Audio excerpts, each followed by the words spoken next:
5. I think, yeah, well, it's the biggest Sangha night that I've been in so far. So it's really lovely. And it's very appropriate for the theme this evening. So one of Ratnasambhava's qualities is abundance. So it's really lovely to have an abundance of Sangha here this evening. So like Padmasaki, I also wore my yellow jumper in solidarity. Oh, Mandy, yeah, you've got yellow one too, lovely. Yeah. So yeah, Ratnasambhava is the golden Buddha of the southern realm. And Ratnasambhava means jewel born, so born of the jewel.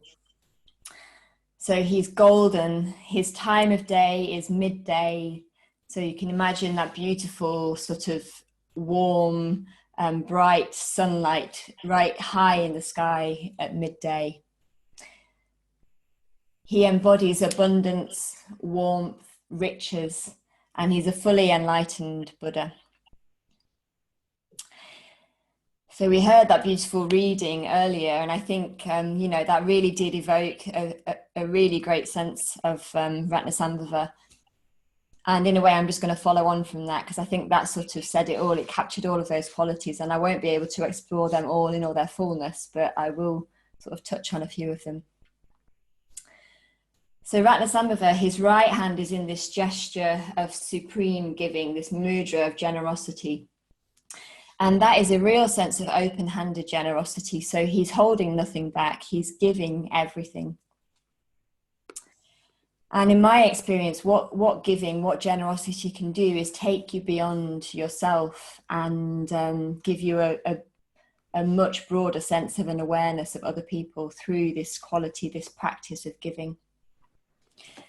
And I'm sure many of you know, giving, generosity is a really important quality in Buddhism. So it comes in so many of the Buddhist lists. Like you'll all know that like Buddhism just like loves lists, and dana or generosity appears in so many of these lists.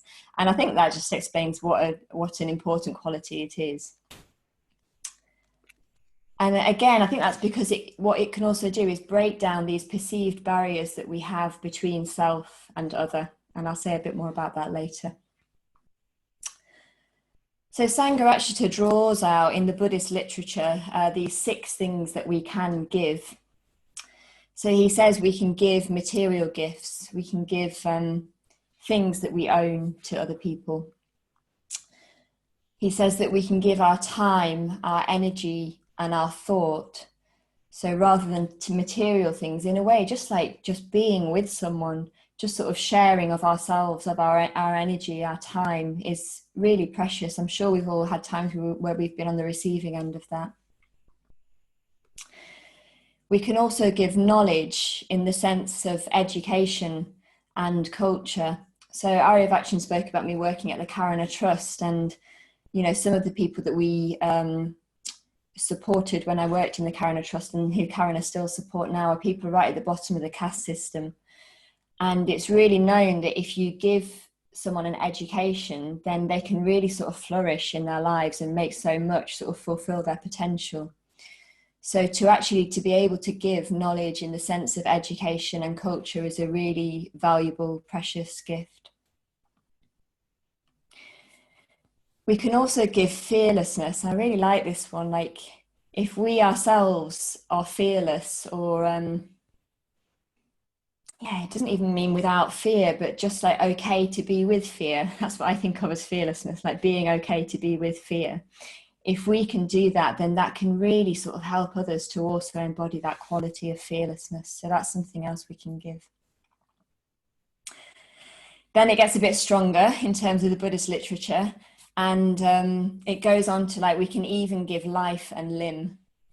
So in some of the teachings, particularly in Shantideva's teachings of the Bodhicharyavatara, but in others, there's this talk of like the Bodhisattva willing to give their life for other beings. And what tops the list is the gift of giving the Dharma. So the Dharma seen as the most precious thing that we can give to others. So yeah, that's Ratnasambhava's right hand, that beautiful gesture of giving. And his left hand sort of sits like here, and it holds the wish-fulfilling jewel, or the Chintamani, So that really nicely follows on from last week. Karanavacha was speaking about Avalokiteshvara last week and the Bodhichitta.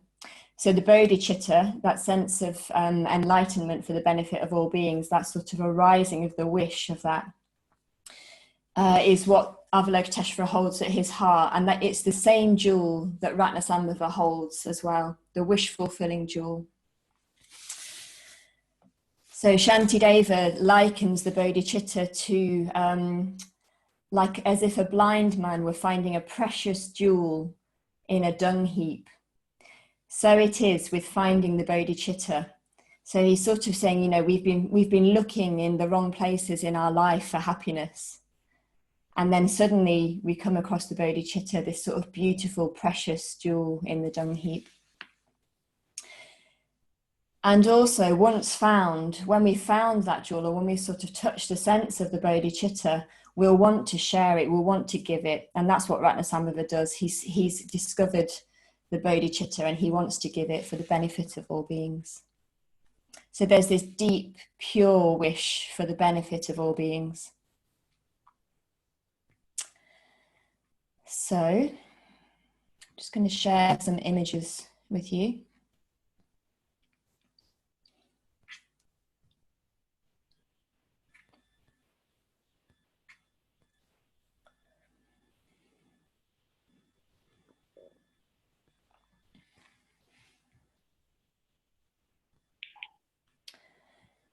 So this image is the 5 Buddha mandala that Aryavachin mentioned. So here is Ratnasambhava, the golden Buddha. I always find this image a bit confusing because Ratnasambhava is said to be in the south. And in this sense, like this isn't what we know of as the geographical south, but you'll just have to sort of trust that Ratnasambhava's realm is the southern realm. So you can see here, obviously it's very small on your screens probably, but here's the gesture of supreme giving. And then here's the jewel, the Bodhichitta.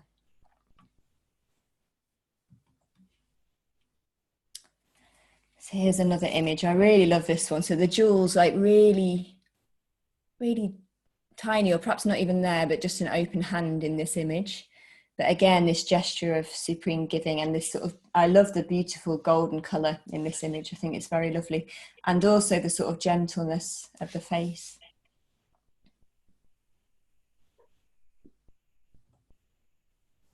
Another sort of very different one. But again, just a sense of those sort of the same qualities, generosity and the jewels.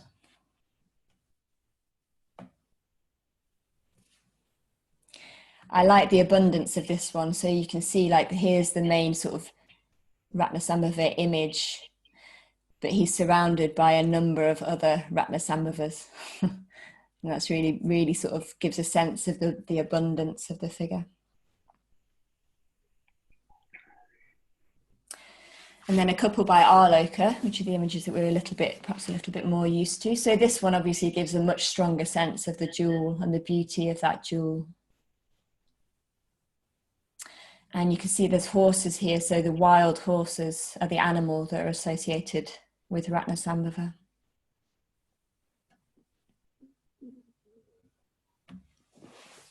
And then this one's more of a traditional one, which probably many of you will know this image.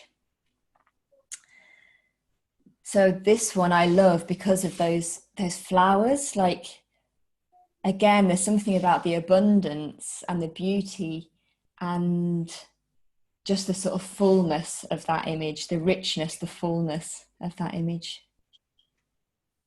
And just how golden Ratnasambhava is as well. He's really sort of glowing and shining.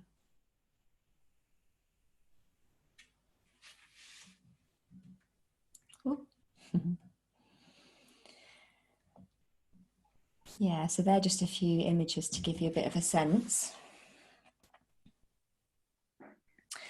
So each Buddha within that mandala that we've seen transforms a particular poison or a particular klesha, and they transform that poison into a wisdom. So with Ratnasambhava, he transforms the poison of pride or conceit, and the wisdom that he transforms that into is the wisdom of sameness or the wisdom of equality. So I'm sure we'll all know that poison of pride or conceit, just when we're putting a bit too much weight on our own qualities. But actually, pride is any form of comparison. So it's setting ourselves against others in any way. It's not only when we come out as being better, but it's also when we compare ourselves with others and we come off worse. And it's also when we compare ourselves against others and see ourselves as equal. So I'll say a bit more later about that in terms of the wisdom of equality. But any way in which we're comparing ourselves with others, we are separating ourselves. And in that way, there's pride there because we're seeing ourselves as separate. So that's really what pride is. It's this strong sense of ourselves as a separate, independent being. And what Ratnasambhava's beautiful golden light does is it dissolves those boundaries. So it dissolves the boundaries between self and other. And in that way, it means that we can have a positive sense of identification with all life. So it's like we don't have to see ourselves as separate. We just have this sense of connection with all life. And the beauty of that is, again, there's no sense of sort of ownership or property or this thing's mine. That's where the generosity comes out. It's like there's just this sort of giving, there's just this flow. There's no need to hold on to anything for ourselves because there is no sort of separate sense of self. So yeah, obviously at the moment we don't, well, I'll speak for myself, but I go through life thinking that I am a separate and fixed being. And when I do this, you know, I relate to others as separate, and that can be painful. So yeah, it's not that I don't exist, but I just don't exist in the way that I think I do, as a totally independent being, which isn't being conditioned at all by the world.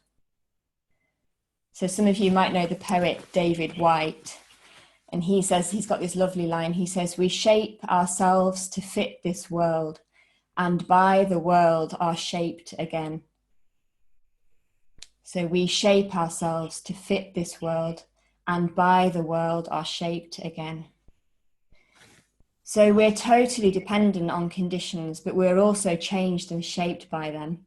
And other people are part of those conditions as well. Other people aren't separate from that. But when we see ourselves as separate, it's really easy to compare, to see ourselves as better than, as worse than, or again, as equal to. So comparing ourselves and saying, oh, I'm equal to this person, it looks like the equality of wisdom, but it's not. Any form of comparison, seeing me as a fixed thing and someone over there as another fixed thing, is pride or conceit. And what that beautiful wisdom of equality or wisdom of sameness does is it shows us that we are all of the nature of shunyata, so we are all of the nature of emptiness. So we're devoid of a sort of fixed inherent existence. And what we are really is a collection of conditions that's sort of freely flowing and moving and changing.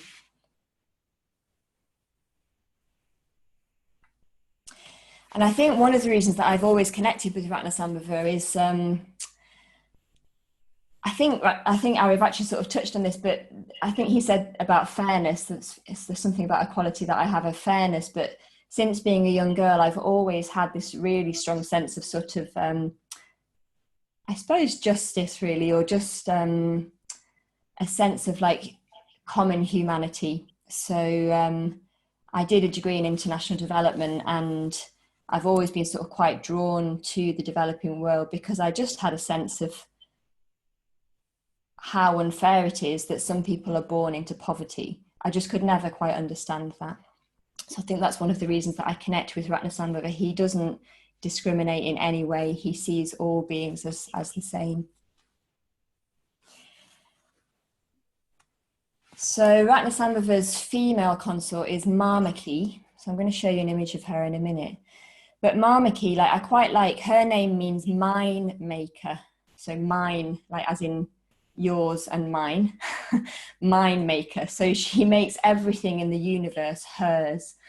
So in that way, like there's no separation. So she has this equal care for everything and for all in the universe. I'm just going to show you an image of her. You probably saw her earlier. She popped up. So this is Mamaki. So yeah, she also has that gesture of giving, but the jewel for her is in the hand in this image. Again, she's that beautiful golden yellow, and there's all these jewels. Actually, they're on the floor. They're the sort of the jewels, the color of the three jewels as we know them. So that's Mamaki.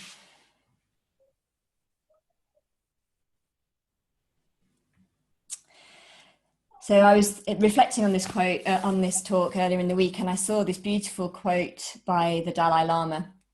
And he said, if I think of you as somehow different from me, if I think that I'm Tibetan, I'm Buddhist, I'm an Easterner, I'm a monk, or even something grand like His Holiness, the Dalai Lama, this kind of thinking automatically creates a gap between us.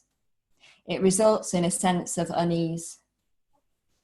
On the other hand, if I consider you as just another human being, just like me, then that source of anxiety disappears. So I just thought that was a really lovely quote that sort of fit with this sense of the wisdom of equality, the wisdom of sameness. So I'm going to just share a short personal story about pride and comparison and abundance and how we can learn from Ratnasambhava. When I was on my ordination retreat up at Akashavana, this long 3-month retreat, I found myself being drawn to Ratnasambhava a lot, and I didn't quite know why, but I just kept being drawn to Ratnasambhava again and again. And I was comparing myself a lot with others on that retreat, and I was coming off worst. So it was a tendency that I knew really well. And at that time, I was calling it low self-esteem or low self-worth. So this sense of like, oh, I'm not good enough. And, you know, I'd hear this voice again and again, oh, I'm not good enough. Oh, look at them. And oh, I wish I could be like that. And the time came when my preceptor arrived to come and ordain me. And I was sort of filling her in on what the last few months on the retreat had been like. And I said to her, oh, I've been having that low confidence again and not feeling good enough. And, you know, as I was telling her, I could feel this sense of sort of self-pity. And she said to me very, very strongly, she said, so my name was Lucy then, just to fill you in. She said, it's pride, Lucy. It's inverse pride.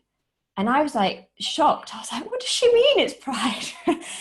And I suddenly realized what she meant. Like, this is an ethical issue. Like, this is not just something that happens. Yes, it's part of my character, but only in the sense that it's a samskara, but actually it's volitional. It's not just something that I can't do anything about. There's something that I was bringing to that dynamic, and that was seeing myself as separate and comparing myself with others. And what I needed to do was stop doing that, actually.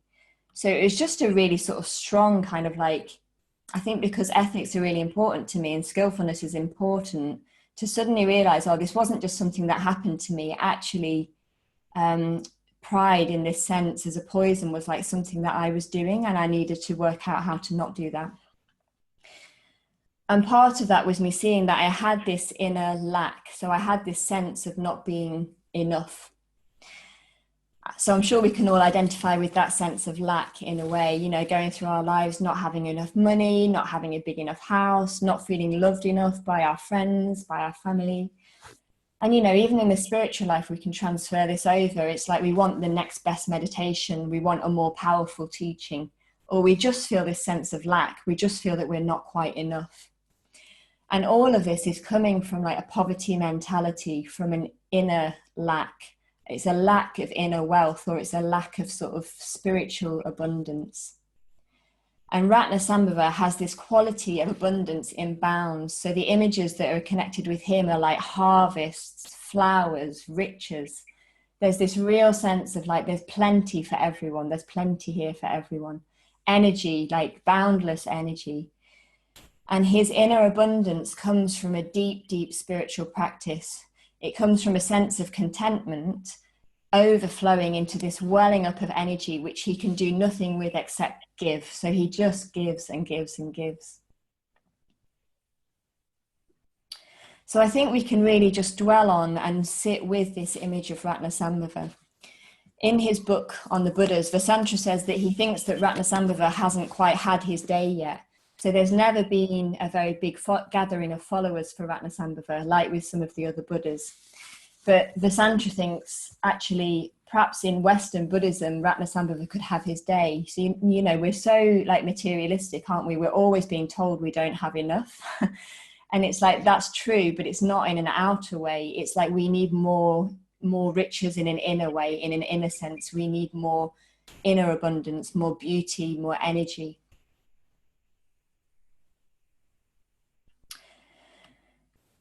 So I do just want to name as well, you know, before enlightenment, like it's not always helpful to say we're all the same. And I am aware of that. So thinking about, you know, the Black Lives Matter movement and the response that some people can have of that all lives matter. And I think that view can overlook actually inequality and discrimination and changes that do need to be made in society. So I just want to let you know, as well as Ratnasambhava with this wisdom of equality, there's also Amitabha, who we'll hear about in a couple of weeks. And he has this discriminating wisdom, which is it's the wisdom that sees the uniqueness of all beings. So that sort of, in a way, that, that's also needed, seeing how beings are different and what they really need to ease their suffering. So the real wisdom of sameness in its highest form isn't denying discrimination and privilege. We all experience different conditions that we're subject to in our life, and they might put us in a more or less helpful position, as it were, in society. But what it's saying is that all beings at our essence have a shared and common humanity. So we are all conditioned beings, we all suffer, we all experience happiness, and we all experience the poisons of greed, hatred and delusion and pride.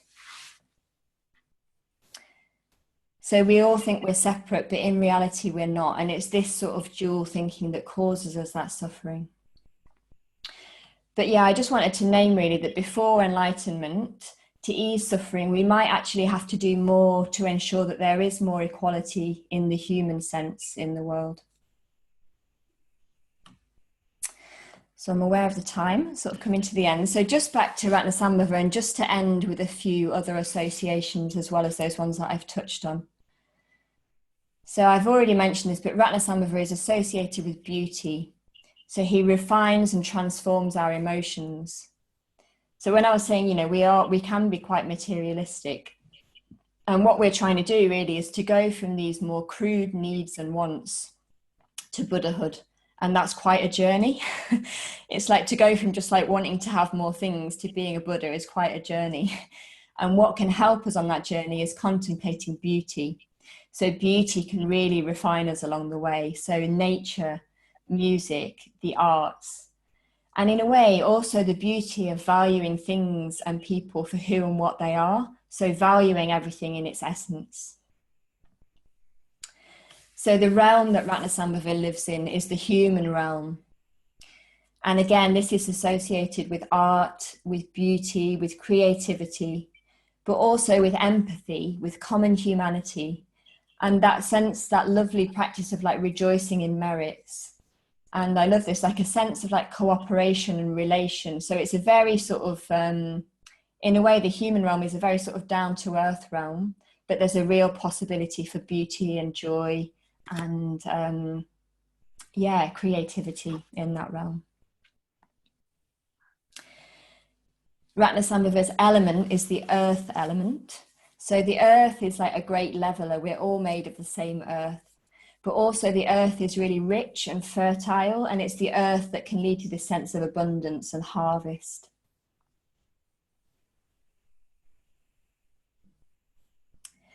And Ratnasambhava's animal is the horse. So these wild horses, if you just imagine wild horses with this real like energy and this sense of playfulness, that's the realm of Ratnasambhava, this greater mandala where the Bodhisattva is living, and this sense of lila or play.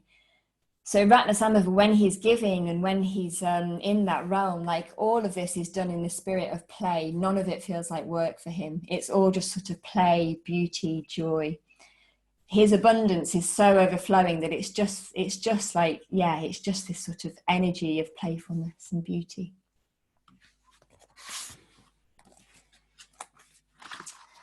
So I'm going to end with a reading and then I'll suggest what we might talk about in our groups.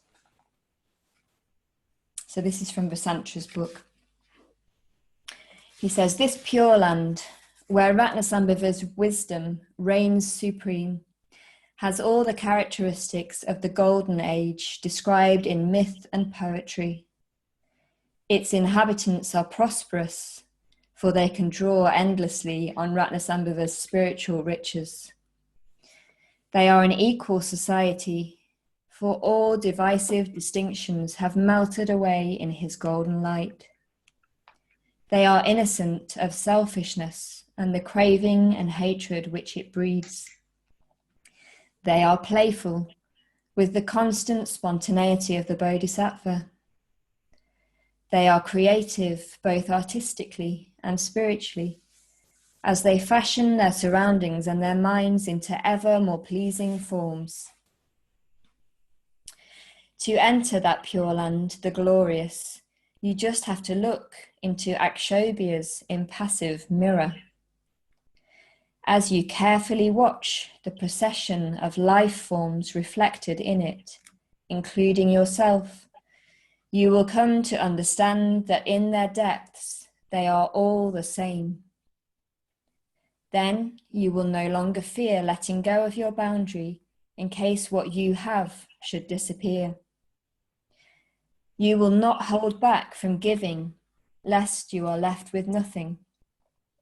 You will happily give yourself completely. Then you will find that you have gained the whole world. You will have inherited the inexhaustible riches of Ratnasambhava.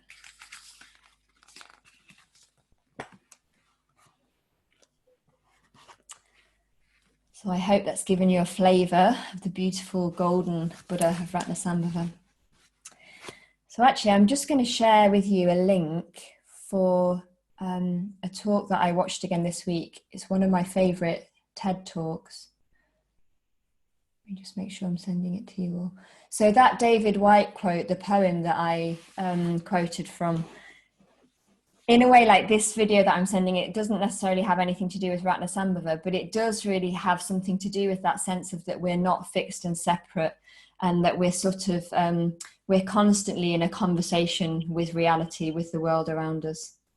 So I'm just going to pop that in there and just have a click to have a look in your own time. It's a very beautiful talk. But yeah, I thought in our groups, we might just, I've got 4 questions. I know that we won't be able to cover them all, but I just thought I'll give you them all and you can just see which one sort of sparks you or which one you might like to talk about. So firstly, around giving or generosity, what effect does it have when we give open-handedly? And then secondly, do we have a more abundant or poverty mentality or tendency?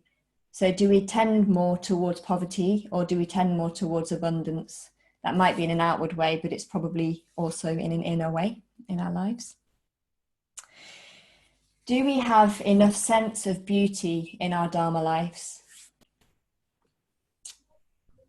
And finally, can we recognize pride in our experience? So a sense of comparison and coming off better, worse, or equal to others.